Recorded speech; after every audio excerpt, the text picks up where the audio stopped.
Hey y'all, welcome to Talking Phoenix. Today we're talking about bum dope. Rumor has it, you got me down on my knees. Rumor has it, you got me begging you please. Rumor has it, you got me running high. Rumor has it, everything you say is a lie. I know that you know it's a lie. False truths and conflictions inside. You know that you best run and hide. Cause I'm coming. Don't be a dead horse. Don't wanna hear it again. Yes. Yeah, let's talk about Bummy. Yes. Bummy. Yeah, Bum Dope was fun. Bum Dope is a song that I didn't think any of you guys were going to like. If I'm being honest. I don't. Yeah, it's terrible. Don't listen. No, Bum Dope was, so the story behind Bum Dope, Evan, I'm going to tell the story behind Bum Dope. Are you okay with that? Evan loves this. Evan loves this part. He loves You see, when- he's going to sit anytime. back with like a thing of popcorn right now and be like, that's Evan right now. It was. It's because he's so happy. Anyways, continue. Okay, The so story? yeah, I guess Bum Dope. I learned from my great grandma, my little grandma, my grandma Betty, when I was cheating at cards when I was like 10, and I was like, it was like Go Fish or something, like something easy, and I was like stockpiling cards, like looking at things and like grabbing two instead of one and whatnot. And she's getting fed up because she's losing, and I'm like, she's like, you're feeding me a whole bunch of Bum Dope, and I was like, what am is I that? I was like, Bum Dope, and she's like, you're giving me Bum Dope, and like looking at me like angrily, and I was like, I don't. You just made that up. That's not Yeah, a I real was like, thing. and I was like, well, I don't know what that is. Like Bum Dope. I was like, she's like, you don't know what Bum Dope means? I was like, no, and like I've got my entire family around me. We're all looking at her like. No, and she's like, and I was like, bad weed? Like I was like, no idea. I'm 10, and she. And, That was your first thing when you were 10. You were like, that means something about weed.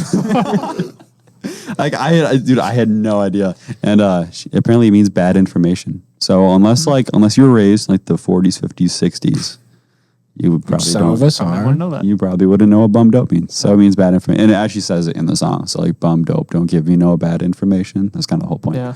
But it's about somebody feeding you bad information. It's about somebody that's like constantly lying to you, making you feel terrible about yourself, belittling you, and about like coming up against that, you know, and being like, no, like I'm not going to put up with it. So that's why it's like, I know that you know it's a lie, false truths, like whatever. Like it's about like just somebody that lies all the time and that you don't want to take it anymore. So you don't. Yeah, it's the reason I didn't think you guys would like it is because when we first started, this is actually one of the earlier songs we started working on, and it was like we're working on like American Dreams, Good Intentions. I think we had played Pamela at this point, like pretty like almost Americana, like softer rock songs. And I was like, let's play Bum Dope. And I was like, guys, I have an idea, and I think I told you guys about it, and you guys were like, oh, okay, yeah, whatever. And then I was like, it's in drop D. and then I was like, That's pretty hardcore.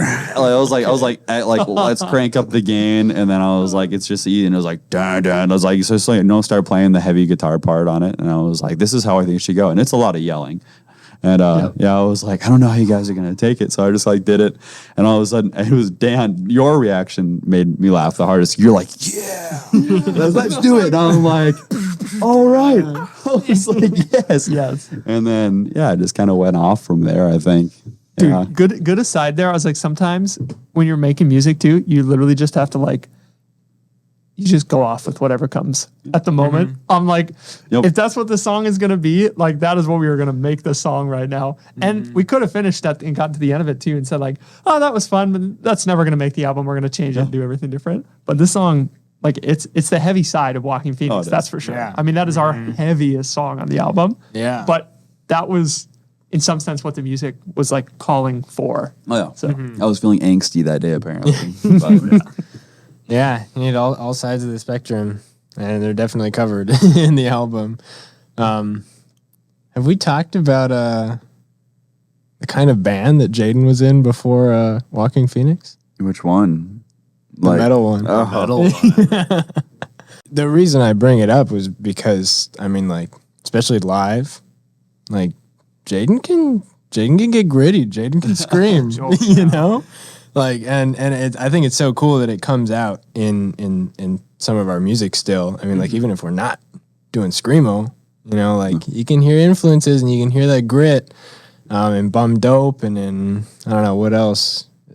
Some of our A lot of the new- new some stuff. of our newer stuff. Yeah. We've definitely kind of thrown some more of the gritty stuff. I was raised on that stuff though. Yeah. I was raised on like old punk, old like 90s grunge, and then I just kept getting into heavier stuff in high school. A lot of heavy metal bands, dark metal bands. It was fun. And then I like quickly got out of it. like it was like I like fell into a hole, and I was like, "Oop." And it's not that I don't like it anymore. I just think I mellowed out a little bit. I was less angry at the world. You know, that teenage angst I think was just a little, yeah. But it's fun, and I still like it's exhilarating on stage though. I think is what brings out. Like it's a lot of fun, especially when you go from like playing all this like.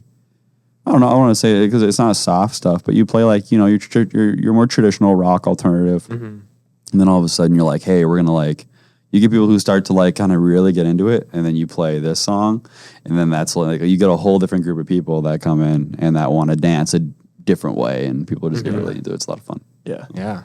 You have any, like, this is a question for Evan now. You have any big musical influences when you were like writing parts for this?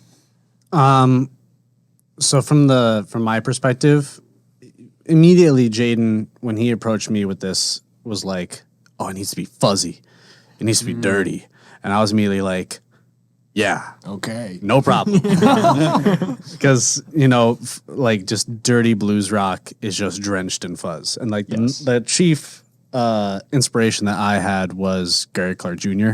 I just went into like all of his stuff, like Numb and his version of Come Together, and I was like, this is the tone. You just need it to like sound like the speakers exploded twice over already, and you're still playing the song. But mostly, if I'm honest, just because of how rapid fire the lyrics were in this thing, I was like, all right, all we're gonna leave this to is just let the tone do the work. We're gonna do some weird bends. We're gonna do some like screechy sounding stuff, and then we're just gonna hit like thunder when the choruses come and everything. And in particular for the chorus, as people will know from listening to it, I just mimic Jaden's vocal the whole time, because I realized I'm like, we could have Jaden and I both chugging away at these chords, and it'll sound like a stampede of bison coming towards you, and you're just unable to escape. But then I was like, but I can support his melody instead, and it'll just add this like depth and like this memorability to that awesome chorus line. And so I was like, I'm just gonna do that instead. And then at the end, I'm just gonna let everything out and just play way too many notes, way too fast with too much fuzz, and call it good. That's kind of where all my inspiration kind of came from and how I put it all in. But I'm kind of curious on Tor's inspiration for a bass solo. What? They can do that? Yeah. They gave me a bass solo on this one. It was a gift. You're like, here you go, Tor. Yeah, and I was like, thank you so much. Thank you, guys. Wrapped it up and gave it to you, put it under the Christmas tree. Yep. Said you Yep. get one bass solo this year. You get to choose the song. Yes. Yeah. It's fun. It's fuzzy. It's a lot of overdrive. I used a fuzz and a bass overdrive pedal, both made by Behringer. They're like $25, and that's what I use live. I'm not sure if that's what I used in the recording. I think I just went direct in, but I don't know. I just composed a solo that I thought would be simple and just get the point across, just really in your face. Honestly, there wasn't like that much that went into it. I was just like, this sounds good. 1, 2, 3. Yeah. I was like, I'll play something pentatonic, and I'll add some blues notes in there, you know, and it works. And then when we do it live, when we do the big version instead of the little one that maybe we'll talk about. That's right. Okay, maybe we won't talk about that. Jeez. No, we'll get to it. What just happened? And then sometimes I take like twice the amount of solo. So, and then sometimes I don't know what to do. So favorite part, bass solo. Sometimes it's bass solo. Sometimes my favorite part in the recording, at least, is the bridge when it's just Jaden at first. It's like Jaden and guitar, I think. There's a little right, and then halfway through, you get these like really high harmonies, and it's all Jaden. It's all Jaden just singing like in falsetto, and it was so funny. I was there when he recorded vocals, and I just watched him sing like. It's like during recording, it's like the thought was originally that we would try to find. We were like, oh yeah, we should do some vocals. We'll get some female vocalists, and we'll come in and we'll kind of have this like we'll get like 3 different vocal parts, and then it's like you end up just being in the studio and you're recording, and you're like, let's just get something on there. Like we just need something, and so Jaden just gets behind the microphone and sings 3 octaves too high, and that's what you get. That's what you get. But it makes the cut. That's the right in the moment. It's like. It worked. No way, this is gonna sound good. And then Chris, just like shout out to Chris Schuster, our mixing engineer for this album. And then I heard it, and then I was like, that sounds sick. That's awesome. It's true. Anyone else got a favorite part? Bass solo. Thank you. Bass solo. I'd probably say the bass solo. I also like Done. That's all. Pause. Next part. Done. Just kidding. Next song. I think the other part that like you might not even hear if you like listen to it maybe once or twice, but if you really delve into it in the bridge, where I go when I kick into it a little bit more, there's actually an under part too where it's saying the verse. So it'll like it's like bomb dope, don't give me no bad information, but underneath it's saying I know that you know it's a lie. So it's like a vocal overdub or kind of an underdub kind of. That was actually my wife's idea. That was Camille. It was all Camille. That was her idea. And I thought it was a little crazy at first. And then we did it, and I was like, no, that's a really cool, low, like, bassy effect to it. It was really sweet. Yeah. Yeah. Hot takes?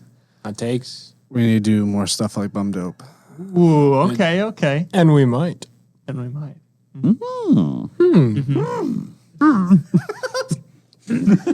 Yoda has entered the conversation. That's right. Have we worked on anything else that's like this so far? I mean, like Bum Dope? Yes. Aspects of it.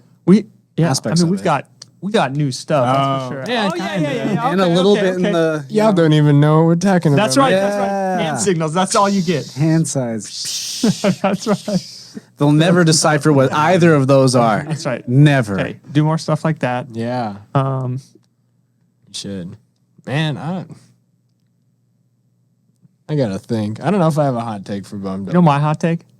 My hot take, this is like flaming hot, Okay. is that our live stripped down version, this song is even better when it's live and when we don't play it like how it's played on the album. We have a very groovy, like stripped down version that we play. Tempo slows way down. Bass gets real funky. Drums get real groovy. Real funky. There's trading fours happening. I mean, Yeah. that's my hot take, is that's even better than the recording. And I think the recording is great. But if you want to hear the even better version, you got to come see us live. I agree. We do play it like, I would almost say 60-40, and we almost play it the other way more. Yeah. Even, I mean, it's kind of the vibe. If we're playing like a huge show, we're going to do like the huge version. Yep. Probably. But sometimes we're just like, let's tone it back tonight. Let's do the other one. And then sometimes you hear Evan like in the solo section, he goes, double time. And then Dan starts going, do. It's the best. It's super cool. It's super improvisational. But you'll only find it live. Tour dates and shows are on our website. Link in the description. Please check it out. Yeah, I just get to watch you guys because I have no music knowledge when it comes to that. It's the part that makes me look real dumb, and I'm okay with it. It's usually Jaden's bathroom break. Actually, he'll be on stage for the whole time, and then we'll start trading, and he'll be like, "I'll be back. I'll be back in 15. I'll be back in just 15 minutes. I'll go to the bathroom, get some water." You should just learn to scat. and not like poop, but like. Good clarification. Yeah. For those of you that don't know.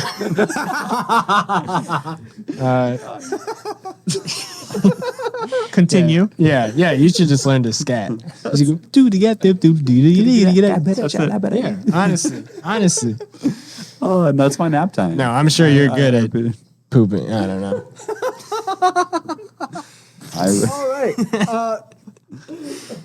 And that's bummed up.